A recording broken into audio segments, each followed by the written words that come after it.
prior to Bob Mueller coming on, the FBI and DOJ knew that Christopher Steele was not credible. The dossier was not true. And George Papadopoulos was innocent. And so when you look at that foundation, it's all built on really a foundation of sand, and that's going to start to show up very soon. And Ken Starr, wouldn't the broad mandate that was given Mueller that allowed him to go off in all those other directions, FARA, taxi medallions, loan application, wouldn't it have been appropriate if you really want to get to the bottom of Russian influence, collusion even? Wouldn't you want to know about the dirty, bought and paid for dossier full of Russian lies disseminated to the American people to convince them to vote for Hillary before the election?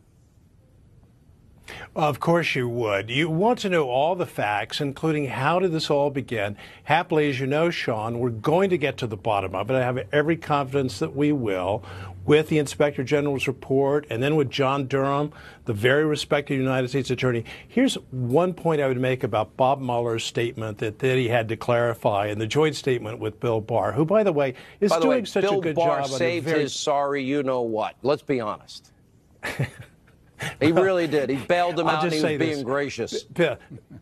I look forward to when Bill Barr can speak without the encumbrance of being the Attorney General of the United States, because I think we're going to hear a lot. But here's my fundamental point.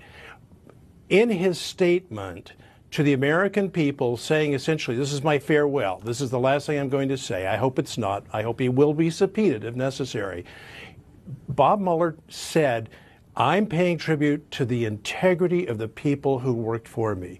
He has put, by his own words, the integrity in play. 20 years ago, the integrity of the investigation I was charged with was put in play. And so what happened? I was summoned to testify. They didn't have to subpoena me. I was requested to testify, and I did. And that's what we need. There's so many questions. Congressman Meadows has mentioned them. John Solomon has mentioned them. You mentioned them with the John Dowd interview, which was so important earlier this week. We need to know the truth.